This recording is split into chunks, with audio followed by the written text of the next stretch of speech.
विचार कले यही हूँ जीवन अंतिम सीन बोधे लोकटा केते आसी केते कौन कले मरीगले ताले आम आसचु कौटू कौटी जा से अनुसंधान कले समति पचार के जंगल को जाइए नदी कूल को जाते भजन करते कौन ध्यान कर भटकुंट से संसार तो भल लगिलानी खोजिले वास्तव निजू यही समय बही गोटे प्राप्त है आत्मधर्म बही से बही से बुझीपारे वास्तव अनुभव करें आत्मार अनुसंधान कले से तापर खोजु खोजु पहुँचले भक्ति विनोद आश्रम ब्रह्मपुर से पूज्य प्रातः स्मरणीय थे भक्ति विज्ञान नित्यानंद गोसाई महाराज ब्रह्मचारी जे से समय प्रभुपाद शिष्य गुरु महाराज सतीर्थ आमर तांकरी पाखरे आश्रित हेले विशेषकर सहित गुरु गुरुवत सम्मान दियंती ये भी महाराज तांको ये तो कहले मोर संसार भल लगुनि मते आश्रय दियंतु मठरे से कहले देख आमर अच्छी परम आराध्य भक्ति वैभव पुरी गोसाई महाराज जी की चैतन्य मिशन प्रतिष्ठाता आचार्य सी तो बाहर अच्छा सी आसती मझे मझे तुम गोटे कम कर पर आस ये है चैतन्य मिशन मठ सहित संश्लिष्ट 1978 78 मसीह तापर ठीक वर्षे पर गुरु महाराज आसती तिथि जानी गुरु महाराज सहित देखा साक्षात होती गुरु महाराज प्रथम दर्शन ही कहला फास्ट इंप्रेशन लास्ट डिसीजन भाया प्रथम दर्शन रे गुरु महाराज शक्ति संचारित हो महाराज पाखे जार झलक आम आज पाचे सारा विश्व में प्रचार कर महाराज आज 1979 मसीहा गोटे वर्ष पर ठीक तार 4 वर्ष पर 5 वर्ष पर सन्यास नहीं परम आराध्य भक्ति जीवन जनार्दन गोसाई महाराज पाखर तेणु प्राय प्रभुपाद गणमान सहित महाराज साक्षात होती प्रति सेवा कर वैष्णव सेवार परिपाटी से निजे आचरण करी देखे आम जो मायापुर थी ब्रह्मचारी समय से समय प्रति एकादशी शुक्ल द्वादशी तिथि गोटे वैष्णव सेवार परिपाटी महाराज आयोजन करते आमर ओडिया मठर बहुत ना भी थी आ महाराज भी जय जयकार होता से सारा नवद्वीप जिते 16 मंडल नवद्वीप मंडल सब वैष्णव नाचुले से वैष्णव सेवा कि प्रकार गोमातार सेवा केमती कराए बद्ध जीव कि प्रकार कल्याण कराए शास्त्र को मनन करवा अनुशीलन करवा जीवन रे आचरण करवा तापर प्रचार करवा ये सब ये प्रवीण महाराज आम कहले ना पांडु विजय प्रभु कहले ना महाराज आम शुरुआत देखीचु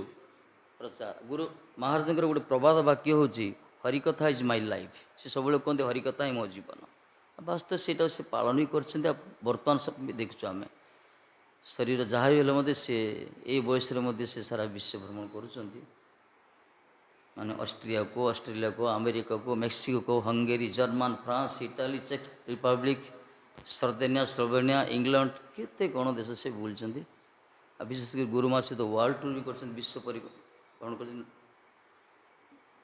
तेणु गुरु महाराज सहित प्रायतः से भ्रमण कर आज जदि आम देखुचे सद्गुरुदेवंकर जो लक्षण जो शक्ति महाराज पाखे आम देखुचे बर्तमान समस्त अनुभव कर वास्तव जड़े आचार्य आचार्य चित्त व्यवहार आसी ब्रह्मचारी ना था संघर्षमय कर वास्तव ब्रह्मचारी ना था अनंतकुट दास ब्रह्मचारी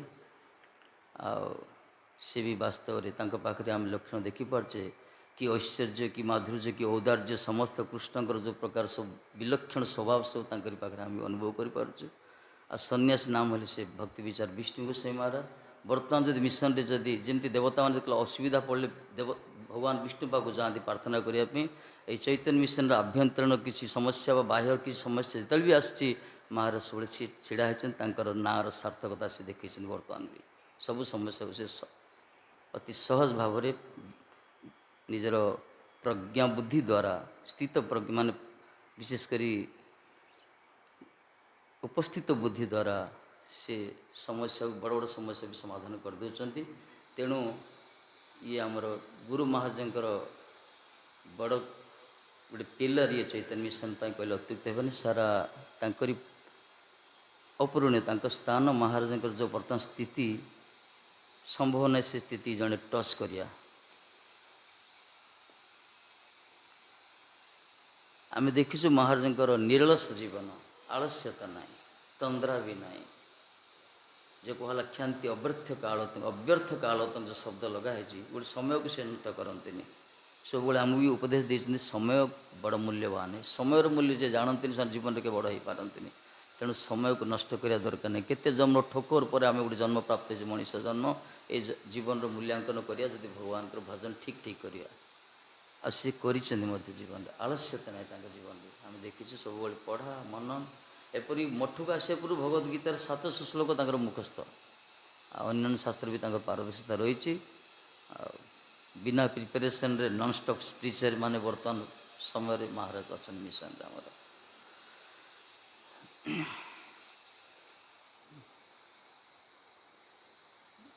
ଆଉ ବିଶେଷ କରି ଗୁରୁ, ଆମେ ଯେଉଁ କହୁଛୁ ଗୁରୁମୁଖ ପଦ୍ମବାକ୍ୟ ଚିତେତେ କରିବା ଏକ ଆର୍ ନା କରିବ ମନେ ଆସେ। ଆମର ପ୍ରଭୁ ଯେ ପ୍ରଥମେ ଯେ କହିଲେ ବାଣୀ ସେବାର ମହତ୍ତ୍ୱ, ଆମେ ଦେଖିଛୁ ମହାରାଜଙ୍କ ଜୀବନରେ ଗୁରୁମା ତାଙ୍କୁ ପଠେଇଲେ ଗୋଟେ ପଲ୍ଲୀ ମାନେ ଦିଗ ପଏଣ୍ଟ ଗୋଟେ ସ୍ଥାନ, ସେଇଠି ମହାରାଜ ପାଖରେ ସେ ଥିଲେ ଆନ୍ଧ୍ରାରେ ସାଉଥରେ, କିନ୍ତୁ ଗୁରୁମା ପଠେଇଲେ ସେଇଠିକି ଯାଅ, ସେଇଠି ଦାୟିତ୍ୱ ନିଅ। ସେଇଠି ଛୋଟିଆ ମଠ, ଘର ଦ୍ୱାର କିଛି ନଥିଲା, ବାସ୍ ଲୋକଙ୍କ ଯିବା ଆସିବା ରାସ୍ତା ବି ରହିଛି। ସେଇଠି ମହାଦେବ ଅଛନ୍ତି, ବହୁତ ପୁରୁଣା ସ୍ୱୟଂଭୂ ସେ। ସେଇଠି ଠାକୁରଜୀ ରହିଛନ୍ତି ରାଧା ବିନୋଦ ବିହାରୀ। ତେଣୁ ଗୁରୁମା ଆଦେଶରେ ସେ ସେଇଠି ରହିଲେ, ସେଇଠି ସାଧନ କଲେ, ସେଇଠି ସିଦ୍ଧ ହେଲେ। ସେଇଠୁ ତାଙ୍କର ଆଜି ତାଙ୍କର ଯେଉଁ ବୈଷ୍ଣବତା କ'ଣ, ତାଙ୍କର ଯେଉଁ ସୌରଭ, ତାଙ୍କର ଯେଉଁ ବାଗ୍ମିତା ବିଦ୍ବତା ବା ତାଙ୍କର ଯେଉଁ ପ୍ରଜ୍ଞା, ଯାହା କିଛି ତାଙ୍କର ପୁରୁଷାର୍ଥ ସବୁକିଛି ଆଜି ସାରା ବିଶ୍ୱରେ ପ୍ରକାଶିତ ହେଉଛି, ପ୍ରଚାରିତ ହେଉଛି କେବଳ ସେଇ ପୀଠରୁ ସାଧନ କରିକି। ସେଇଟା ହେଉଛି ଗୁରୁଙ୍କର କୃପା। ସେ ନିଜେ କୁହନ୍ତି ଗୁରୁମା ପଠେଇଥିଲେ, ମୁଁ ଏଠି କୁଆଡ଼େ ଗଲିନି, ସମସ୍ତେ ବଡ଼ ବଡ଼ ମଠରେ ରହିଲେ, ଧନୀ ମଠରେ ରହିଲେ, ଟଙ୍କା ପଇସା ଯୋଡ଼ି ଥାଏ, କିନ୍ତୁ ମୁଁ ଗୋଟେ ପଲ୍ଲୀ ମଠରେ ରହିଲି ଯେଉଁଠି କିଛି ଅପସମ୍ପ୍ରଦାୟ ବହୁତ ଥିଲେ, ମଠ ବହୁତ ଥିଲା। ସେ ସମୟରେ ତତ୍କାଳୀନ ସମୟରେ ମଠମାନଙ୍କରେ ମହନ୍ତମାନଙ୍କର ପ୍ରଭାବ ଆଉ ସ୍ମାର୍ତ ବ୍ରାହ୍ମଣମାନଙ୍କର ପ୍ରଭାବ, ସେଇଠି ଗୋଟେ ବୈଷ୍ଣବର ଧର୍ମକୁ କେମିତି ପ୍ରଚାର କରାଯିବ ଏକା, କିନ୍ତୁ ଗୁରୁଙ୍କ କୃପାରୁ ଆଶ୍ରୟ କରି ଠାକୁରଜୀଙ୍କ କୃପାରୁ ପ୍ରଚାର ବି ହେଲା, ଆଉ ଭଲ ପ୍ରଚାର ହେଲା। ଆଉ ଯଦି ଗଞ୍ଜାମରେ ଯଦି କେହି ଯଦି ଆଜି ଚୈତନ୍ୟ ମିଶନ ପ୍ରାୟ ଆସିଛନ୍ତି, ତାହେଲେ ମହାଦେବ ଅହିତି କୃପାରୁ ଆସିଛନ୍ତି। ଆଜି ଯେତେ ସବୁ ଆମର ସବୁ ଆସୁଛୁ ତାଙ୍କରି କଥା ଦ୍ୱାରା ଅନୁପ୍ରାଣିତ ହୋଇ।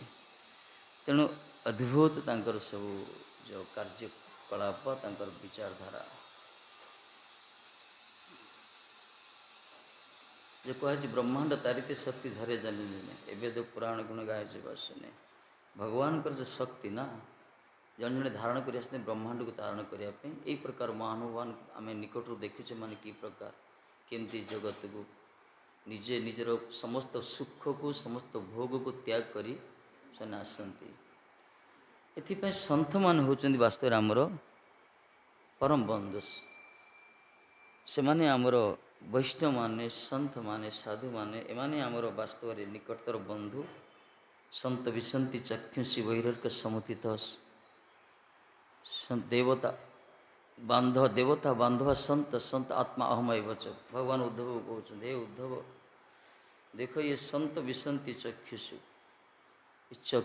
ଚକ୍ଷୁ ପାଇଁ ଇଏ ବିଶେଷ କରି ସୂର୍ଯ୍ୟ ସଦୃଶ। ଇଏ ବାହାର ସୂର୍ଯ୍ୟ ତ ବାହାରର ଅନ୍ଧକାରରୁ ଦୂରୀଭୂତ କରନ୍ତି, କିନ୍ତୁ ସନ୍ତ ମହାତ୍ମା ମାନେ ଆମର ଅଜ୍ଞାନ ଅନ୍ଧକାର ରୂପ ବିଦ୍ୟା ଗ୍ରସିତ ହୃଦୟ ଭିତରେ ଯେତେ ସବୁ ରହିଛି ଅଜ୍ଞାନତା, ଏ ଅନ୍ଧକାରକୁ ଦୂର କରିବା ପାଇଁ ସମର୍ଥମାନ। ତେଣୁ କହିଲା ସନ୍ତ ବିସନ୍ତି ଚକ୍ଷୁଷୀ ବହିର୍ ଅର୍କ ସମୁଦିତ। ଅର୍କ ମାନେ ସୂର୍ଯ୍ୟ।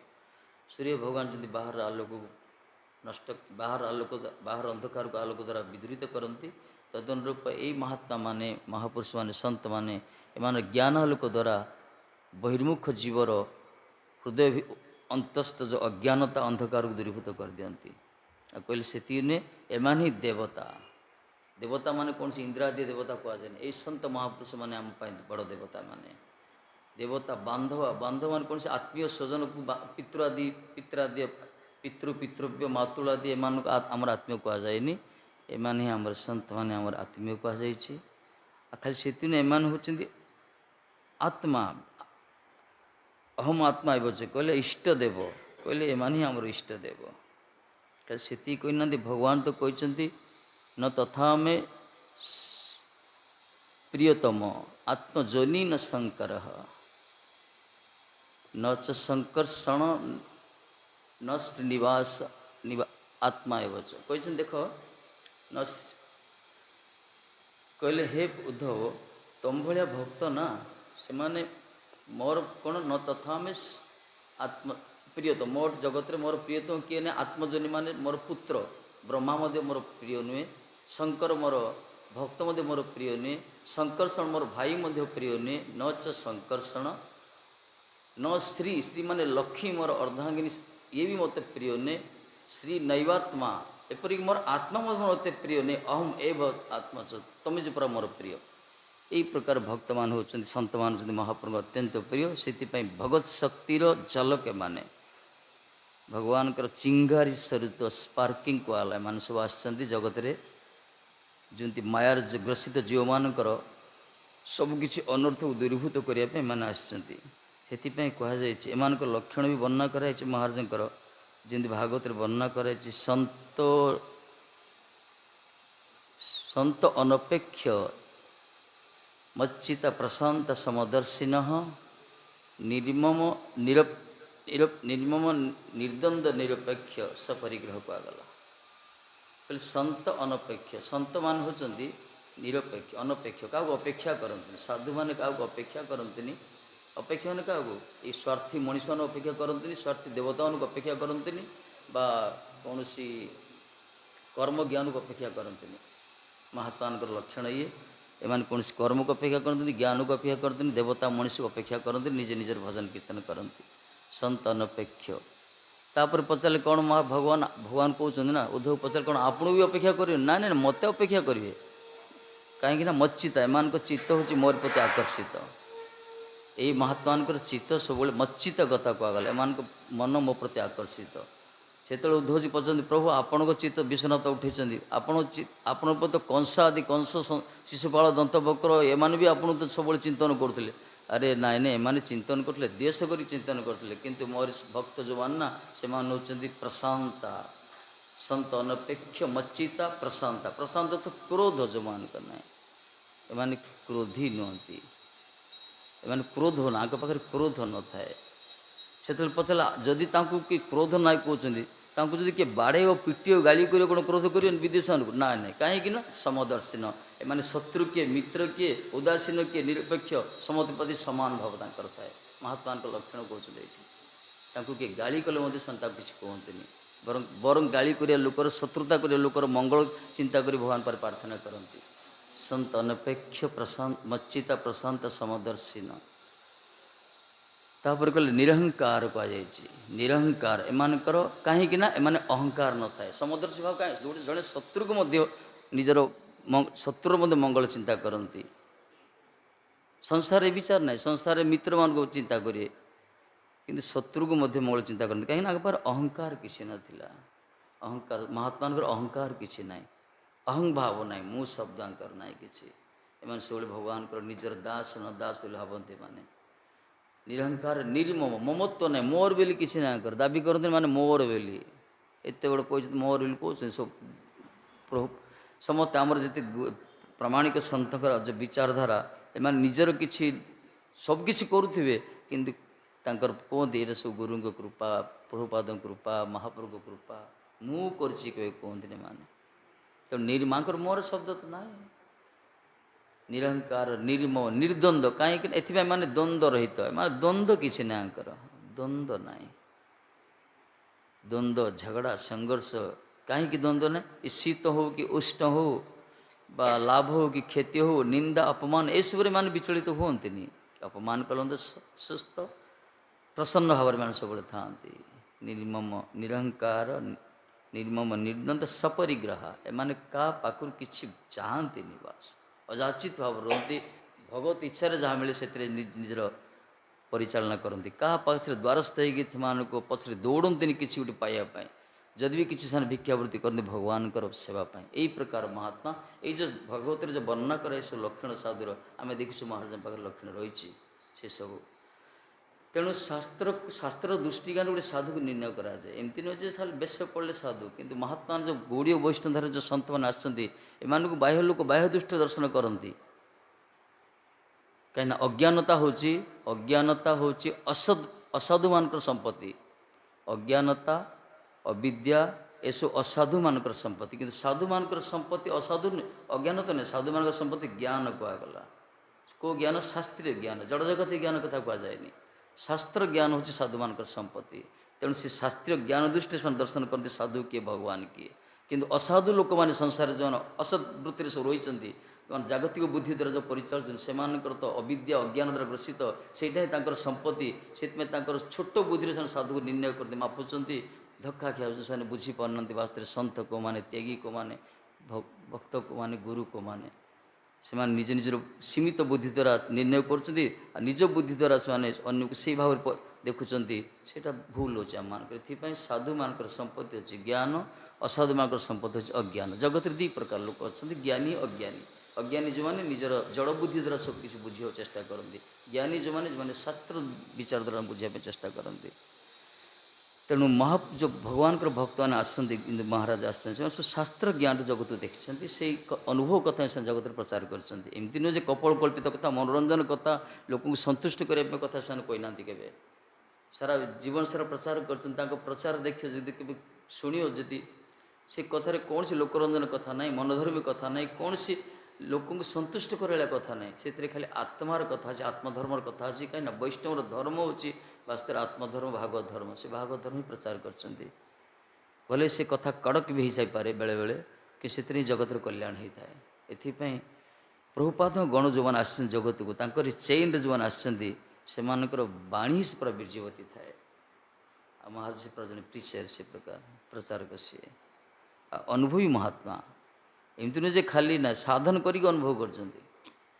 ସାଧନ ଦିଗପଣ୍ଡିତ ଥିବା ସମୟରେ ନିଜେ ଠାକୁରଙ୍କ ମଙ୍ଗଳାରତି କରିବେ, ଅର୍ଚ୍ଚନ କରିବେ, ରୋଷେଇ କରିବେ, ଭୋଗ ଦେବେ, ଗୋମାତାର ସେବା କରିବେ, ତାପରେ ସାଂସ୍କ୍ରିଟ ପଢ଼ିବା ପାଇଁ ଯିବେ, ଆଉଥରେ ଫେରିବେ, ମନ୍ଦିର ଖୋଲିବେ, ଆଉଥରେ ମନ୍ଦିର ଖୋଲିବେ, ଭୋଗ ଫୋଗ କ'ଣ ଦେବେ, ରାତି ପାଇଁ ରୋଷେଇ କରିଦେବେ, ତାପରେ ସାଇକେଲ ଧରି ବାହାରିବେ, କେତେ କିଲୋମିଟର ଯିବେ ପ୍ରଚାର କରିବା ପାଇଁ ସନ୍ଧ୍ୟାରେ ଲୋକଙ୍କୁ। ଭିକ୍ଷା ବି ସେଥିରେ ଅଛି, ଭିକ୍ଷା ବି ଅଛି। ମାନେ ନନ୍ଷ୍ଟପ୍ ସେବା ତାଙ୍କର, ରେଷ୍ଟଲେସ୍ ସେବା ଯାହାକୁ କୁହାଗଲା। ଗୋଟେ ମନ୍ଦିର ପୁରା ଦାୟିତ୍ୱ ନେଇ, ଆଉଥରେ ଗୋମାତାର ଦାୟିତ୍ୱ ନେଇ, ଆଉଥରେ ଲୋକଙ୍କୁ ପ୍ରଚାର କରିବା ପାଇଁ ଗୋଟେ ପ୍ରିପାରେସନ୍ ହେଉଥିଲେ, ପଢ଼ୁଥିଲେ, ସେଥିରେ ମନନ କରୁଥିଲେ। ମାନେ ଦିନ ରାତି ଏକାକାର କରିଦେଇଥିଲେ। ସେଥିରେ ନିଜର ବି କିଛି ବିଦ୍ୟା ଅର୍ଜନ ପାଇଁ ଜ୍ଞାନ ସଂଗ୍ରହ କରୁଥିଲେ ପଢ଼ାପଢ଼ି କରିକି। ତେଣୁ ତାଙ୍କ ଜୀବନକୁ ଆମେ ଦେଖୁଛେ ପୁରା ଷ୍ଟ୍ରଗଲିଂ ଲାଇଫ୍, ପୁରା ସଂଘର୍ଷମୟ ଜୀବନ। ଆଉ ସେଥିପାଇଁ ସେ ସକ୍ସେସ୍ ହେଇଛନ୍ତି ଆଜି। ଆମେ କ'ଣ କରୁଛେ, ସବୁ ସୁବିଧା ହେଇଯାଇଛି। ଆଜି ସୁଇଚ୍ ମାରିଲେ ମୋଟର ପାଣି ପଳା ଆସୁଛି, ଆଉ ସେ ଟ୍ୟୁବୱେଲ୍ ଢେଙ୍କି ମାରିବାକୁ ପଡ଼ୁନି, ବା ଲୋଟା ଧରିକି ଗୋଟେ ବାହାରକୁ ଯିବାକୁ ପଡ଼ୁନି, ସୁବିଧା ହେଇଯାଉଛି। ଆଜି ପିନ୍ଧିବା ପାଇଁ ଏତେ ବସ୍ତ୍ର ଅଛି, ଚିରିଗଲେ ଫୋପାଡ଼ି ଦେଉଛି, ସିଲେଇବା ପାଇଁ ସମୟ ନାହିଁ। ସେତେବେଳେ କିନ୍ତୁ ଅଭାବ ସେମାନଙ୍କର। ଯେଉଁ ସମୟରେ ମହାରାଜ ଷ୍ଟାଣ୍ଡ ହେଇଛନ୍ତି, ବଡ଼ ଅଭାବ ସେ ସମୟରେ ଦେଶ ଥିଲା, ଆମ ପାରିପାର୍ଶ୍ୱ ମାନେ ସମାଜ ଥିଲା, ବହୁତ କଷ୍ଟ ପଡ଼ିଛନ୍ତି। ତାପରେ ଗୋଟେ ଅପସମ୍ପ୍ରଦାୟ ଗୋଷ୍ଠୀ ଥିବେ, ସ୍ମାର୍ତ ଗୋଷ୍ଠୀ ଥିବେ, ସେଇଠି ଲୋକମାନଙ୍କର ଜାଗତିକ ବିଚାର ସବୁ ରହିଥିବ, ସେଇଠି ଗୋଟେ ଶୁଦ୍ଧ ବୈଷ୍ଣବ ଧାରାକୁ ସ୍ଥାପନ କରିବା, ଇଏ ଯେଉଁମାନେ କରୁଛନ୍ତି ସେମାନେ ବୁଝିଛନ୍ତି, ଅନ୍ୟମାନେ ବୁଝିପାରିବେନି। ଶୁଦ୍ଧ ବୈଷ୍ଣବ ଧାରାକୁ ସ୍ଥାପନ କରିବା ଆଚରଣ ନଥିଲେ ସମ୍ଭବ ନୁହେଁ। ଯଦି ଆଚରଣ ନଥିବ, ଖାଲି କଥା କହିଲେ କିଏ ମାନିବେନି। ତେଣୁ ମହାରାଜ ଯେଉଁ ସ୍ଥାନରେ ଥିଲେ, ଚାରିଆଡ଼େ ମଠ ହିଁ ମଠ, ଖାଲି ମଠ ମାନେ ସେ ମହନ୍ତମାନେ ରହୁଥିଲେ। ସେମାନେ ଯାହା ଲୋକ ତାଙ୍କୁ ହିଁ ଦେବତା, ତାଙ୍କୁ ହିଁ ଭଗବାନ ବୋଲି ମାନୁଥିଲେ ସବୁ, ସେମାନେ ହିଁ ବଡ଼। ଆଉ ବ୍ରାହ୍ମଣମାନଙ୍କ ବଡ଼ ପ୍ରଭାବ ଥିଲା ସେ ସମୟରେ। କିନ୍ତୁ ସେଇଠି ଗୋଟେ ଗୌଡ଼ୀୟ ବୈଷ୍ଣବ ସିଦ୍ଧାନ୍ତ ସ୍ଥାପନା କରିଥିଲେ। ସେ ପୁରା କଟ୍ଟରପନ୍ଥୀ ଥିଲେ, ସେମିତି ଆଚାରବାନ ଥିଲେ ସେଇଠି। ଆଜି ସମସ୍ତେ ଗ୍ରହଣ କରୁଛନ୍ତି ସେଇଠି। ଏପରିକି ବ୍ରାହ୍ମଣ ବର୍ଗ ଭାଇ ଆଶ୍ରିତ ହେଇଛନ୍ତି, ଆସିକି ସମସ୍ତେ ସବୁ ଗୁରୁ ମହାରାଜ ପାଖ ଆସିଛନ୍ତି, ମହାରାଜ ପାଖ ଆଶ୍ରିତ ହେଇଛନ୍ତି। ତେଣୁ ଇଏ ସବୁ ସାଧାରଣ ମଣିଷର କାମ ନୁହେଁ। ତେଣୁ ଗୁରୁ ଆଉ ଗୁରୁଜୀ ଭିତରେ ଏଇଟା ହିଁ ତଫାତ୍। ଗୁରୁ ତ ଅନ୍ଧକାରକୁ ଯିଏ ଦୂର କରେ, ଜ୍ଞାନ ଆଲୋକ ଦ୍ୱାରା ଅନ୍ଧକାର ଦୂର କରି ଗୁରୁ କୁହାଯାଇଛି। କିନ୍ତୁ ଯେଉଁ ଗୁରୁଜୀ ଶବ୍ଦ ବର୍ଣ୍ଣନା କରାଯାଉଛି ବେଳେବେଳେ, ଏ ଶବ୍ଦର ଅର୍ଥ ହେଉଛି ବିଶେଷ କରି ପାରମାର୍ଥିକ ଗୁରୁ କଥା କୁହାଯାଇଛି। ଯେଉଁମାନେ ଜୀବର ଆତ୍ୟନ୍ତିକ କଲ୍ୟାଣ କରିବା ପାଇଁ ଶାସ୍ତ୍ରର ସିଦ୍ଧାନ୍ତ କଥାକୁ ଯେଉଁମାନେ ନିଜେ ପାଳନ କରିକି ଆଚରଣ କରି ଲୋକଙ୍କୁ କହୁଛନ୍ତି, ଯେଉଁ କଥାକୁ ଶୁଣିଲେ ବଦ୍ଧ ଜୀବ ଭଗବତ ଉନ୍ମୁଖୀ ହେଇପାରିବ, ନରକାଭିମୁଖୀ ଜୀବ ଗୋଲୋକ ଅଭିମୁଖୀ ହେଇପାରିବ, ଏମାନଙ୍କୁ କୁହାଗଲା ଗୁରୁ। ଆଉ ଜଗତରେ ତ ସମସ୍ତେ ତ ଗୁରୁପଦ। ଚୋର ମଧ୍ୟ ଜଣକୁ ଚୋରିଆରେ ଶିଖିଲେ ସେ ବି ଗୁରୁ। କିଏ ଗୋଟେ ଆମକୁ ଶିଖେଇବ କେମିତି ଚୋରି କରିବା, ସେ ବି ଗୁରୁ। ମଦ ଖାଇବାରେ ଶିଖିଲେ ସେ ବି ଗୁରୁ। ଆମେ ଯାହା ବି ଶିଖିଲେ, ଯେ ଗୀତ ଶିଖିବା, ହାରମୋନିୟମ ଶିଖିବା, ମୃଦଙ୍ଗ ଶିଖିବା, ଗାଡ଼ି ତିଆରି କରିବା ଶିଖିବା, ସମସ୍ତେ ତ ଗୁରୁପଦ ଆସିବ। କିନ୍ତୁ ଏମାନେ ହେଲେ ଆଧ୍ୟାତ୍ମିକ ଗୁରୁ, ଯାହାକୁ ଶବ୍ଦ କୁହାଗଲା, ବାସ୍ତବ ଗୁରୁ ଏମାନେ, ପ୍ରାମାଣିକ ଗୁରୁ। ଏମାନଙ୍କ ପାଖରେ ଆସିଥିଲେ, ଏମାନଙ୍କର ବାଣୀକୁ ଯଦି ପାଳନ କରିବା ଜୀବନରେ, ଯଦି ଅନୁରାଗ ଆସିବ ତାଙ୍କ ଚରଣକମଳ ପ୍ରତି, ତାଙ୍କର ଯଦି ଟିକେ ଯଦି ଝଲକ କୃପା କଟାକ୍ଷ ଯଦି ହେଇଯାଉ ଆମମାନଙ୍କ ପ୍ରତି, ତାହେଲେ ଆମର ଆତ୍ମକଲ୍ୟାଣ। ଆତ୍ମକଲ୍ୟାଣ ଅର୍ଥ ହେଉଛି ସଂସାର ଅସାରତାକୁ ଉପଲବ୍ଧି କରିପାରେ, ନିଜର ସ୍ଥିତିକୁ ବୁଝିପାରେ, ଆମେ କେତେ ଦୟନୀୟ ଅବସ୍ଥାରେ ଅଛେ, କଷ୍ଟ ଅବସ୍ଥାରେ ଅଛେ। ଆଉ ତାପରେ ଗୋଟେ ଆମ ପାଖରେ ଖୋଲିଯିବ ଗୋଟେ ମାନେ ଭଗବତ ଭଗବତ ଧାମର ଯେଉଁ ଆନନ୍ଦ, ଯେଉଁ ଅବିରଳ ସେଠି ଆନନ୍ଦ ରହିଛି, ସେ କଥା ଆମେ ଉପଲବ୍ଧି କରିପାରିବା। ତେଣୁକରି ଭଜନ ଯେଉଁମାନେ କରୁଛନ୍ତି ସେମାନେ ବୁଝୁଛନ୍ତି ବାସ୍ତବରେ ହରିଭଜନ କେତେ ସୁଖ ଅଛି, ଗୋଟେ ଅଲଗା ସାମ୍ରାଜ୍ୟ ଅଛି, ଭଗବାନଙ୍କ ଦରବାର ଅଛି। ସେଇଠି ଖାଲି ଦୁଃଖର ପ୍ରବେଶ ନାହିଁ, କାଳର ପ୍ରବେଶ ନାହିଁ, ଅନ୍ଧକାର କିଛି ନାହିଁ, ଦ୍ୱନ୍ଦ୍ୱ କିଛି ନାହିଁ, ବୈକୁଣ୍ଠ କୁଣ୍ଠ ନାହିଁ ସେ ଧାମ। ସେଇଠି ଗଲେ କିଏ ଫେରି ଆସନ୍ତିନି। ସେଇ ଧାମକୁ ଯିବା ପାଇଁ ଆମର ଏଇ ପ୍ରାମାଣିକ ଧାରା। ଏଇ ଯେଉଁ ଗୁରୁ ଅପସମ୍ପ୍ରଦ ଭଳିଆ ଗୁରୁ ଶିଷ୍ୟର ସମ୍ବନ୍ଧ ନାହିଁ। ଗୁରୁ ଗୋଟେ କରିଦେଲ, ସେ କିଛି ପ୍ରଣାମ ଟିକେ କରିଦେଲ, ପ୍ରଣାମୀ ଦେଇଦେଲ, ହେଇଗଲା ଗୁରୁ ଶିଷ୍ୟ ସମ୍ବନ୍ଧ। ନା ସେମିତି ନୁହେଁ। ଏଇଠି ପ୍ରଣାମ ଦିଅ କି ପ୍ରଣାମ କର କି ନ କର, ପ୍ରଣାମୀ ଦିଅ କି ନ ଦିଅ, କିନ୍ତୁ ଗୁରୁଙ୍କର ବାଣୀକି ପାଳନ ଯିଏ କରି ସେ ଉଦ୍ଧାର ହେଇଯିବ। ଏଠି ଡୋନେସନ୍ କାମ କରିବନି, ଏଠି ପୁରା ନିଜେ ପ୍ରାକ୍ଟିକାଲ କରିବା ଦରକାର। ଏଠି ଗୁରୁଙ୍କର ବାଣୀ, କାହିଁକିନା ଏମାନେ ନିଜର ବାଣୀ କିଛି କହିନାହାନ୍ତି। ଏଇ ଯେଉଁ ପ୍ରାମାଣିକ ଧାରାରେ ଯେଉଁ ବୈଷ୍ଣବ ଗୁରୁମାନେ ଆସୁଛନ୍ତି, ଏମାନେ ନିଜର ବାଣୀ କିଛି କହିନାହାନ୍ତି, ନିଜର କୌଣସି ମିଲାବଟି କରିନାହାନ୍ତି ନିଜର ଇଚ୍ଛାକୁ। ଏମାନେ ଶାସ୍ତ୍ରର ସିଦ୍ଧାନ୍ତ କଥା କହିଛନ୍ତି, ତାଙ୍କ ଗୁରୁ ପାଖରୁ ଜଣେ ଶୁଣିଛନ୍ତି। ଗୁରୁ ପରମ୍ପରାରେ ଯେଉଁ ଆସିଛି, ଶ୍ରୀକୃଷ୍ଣ ବ୍ରହ୍ମଦେବର୍ଷ କୁହାଗଲା, ଗୁରୁ ପରମ୍ପରାରେ ଯେଉଁ ଧାରା ଆଜି ପର୍ଯ୍ୟନ୍ତ ପ୍ରଚଳିତ ହେଇଛି, ସେଇ ବାଣୀ ଏମାନେ ଚର୍ବିତ ଚରଣ ସହ କୀର୍ତ୍ତନ କରୁଛନ୍ତି। ଆମେ ବି ଏଇ ପିଢ଼ି ଚାଲି ରହିଛି, ଏଇ କଥାର ଓଜନ ଅଛି, କାହିଁକିନା ଏଥିରେ ଭଗବାନଙ୍କ ବାଣୀ ଏସବୁ। କିନ୍ତୁ ଅନ୍ୟାନ୍ୟ ଅପସମ୍ପ୍ରଦାୟ ଗୁରୁମାନେ ନିଜର କପୋଳକଳ୍ପିତ କଥା, ନିଜର ମନୋରଞ୍ଜନକାରୀ କଥା, ନିଜର କିଛି ଗୋଟେ ଆଡ଼୍ କରି କଥା କହି ଲୋକଙ୍କୁ ସନ୍ତୁଷ୍ଟ କରିବା ପାଇଁ ଜାଗତିକ କଥା କୁହନ୍ତି। କିନ୍ତୁ ଏମାନଙ୍କ କଥାରେ ଭୌତିକତାର କିଛି ମାନେ ପ୍ରଭାବ ଆଭାସ ନାହିଁ। ଏମାନଙ୍କ କଥା ପୁରା ସିଦ୍ଧାନ୍ତ କଥା, ଏଥିରେ ଆତ୍ମାର କଥା ହିଁ, ଯାହାଦ୍ୱାରା ଜଗତର କଲ୍ୟାଣ ହେଇପାରେ। ଏଇଥିପାଇଁ ତ ଏ କଥାରେ ସବୁ ଘରଦ୍ୱାର ଛାଡ଼ିକି ଆସୁଛନ୍ତି। ସବୁ ଘରଦ୍ୱାର, ଜମି ବାଡ଼ି, ଚାକିରି ବାକିରି, ସବୁ ନିଜର ସ୍ୱଜନ ଆତ୍ମୀୟ ପିତା ମାତା ଛାଡ଼ିକି ଆସି ନିଷ୍କିଞ୍ଚନ ଭାବରେ ପଡ଼ିକି ରହୁଛନ୍ତି। ଭିକ୍ଷାବୃତ୍ତି ଆଶ୍ରୟ କରୁଛନ୍ତି। ଭିକ୍ଷା କରି କରି ଲୋକଙ୍କର ଗାଳି ତର୍ଜମା ସବୁ ଖାଇକି ମଧ୍ୟ ମୁଣ୍ଡ ପୋତିକି ରହିକି ଭଗବାନଙ୍କ ସେବା କରୁଛନ୍ତି। ଏଇ ହେଉଛି ସେ ବାଣୀ ଆମ ରକ୍ଷା କରିଛି। ଏଇଟା ଆଉ କାରଣ କିଛି ନାହିଁ। ଏମାନେ ଟଙ୍କା ଦିଅନ୍ତିନି, କିଛି ଦିଅନ୍ତିନି, କିନ୍ତୁ ଆମକୁ ବୈଷ୍ଣବ ଭିକ୍ଷାବୃତ୍ତି ଆଶ୍ରୟ ନା, ସମସ୍ତେ ଭିକାରୀ କରିଦେବା କମ୍ ବଡ଼ କଥା। କିନ୍ତୁ ସେ କଥାରେ ଏତେ ଓଜନ ଅଛି। ଏ ଭିକ୍ଷାବୃତ୍ତି ମଧ୍ୟ ଆମେ ଆନନ୍ଦରେ ଗ୍ରହଣ କରୁଛେ, ଭଗବାନଙ୍କ ସେବା କରୁଛେ। ତାର କାରଣ ହେଉଛି ଏମାନଙ୍କର ସେ ପ୍ରକାର କଥାର ଓଜନ ଅଛି। ଏମାନଙ୍କର ସେ କଥାର ଶକ୍ତିରେ ଆମେ ପଡ଼ିକି ରହିଛେ। ଏଇଠି ଠିକ୍ କୀର୍ତ୍ତନ କର। ପାଞ୍ଚାକଳ ତୁଳସୀକୁ ଆସନ୍ତି ପତିତାନ ପାବନ ବୈଷ୍ଣବ ନମଃ ନମଃ। ଚଲ କୀର୍ତ୍ତନ ଗୋଟେ କର, କିଏ ଗୋଟେ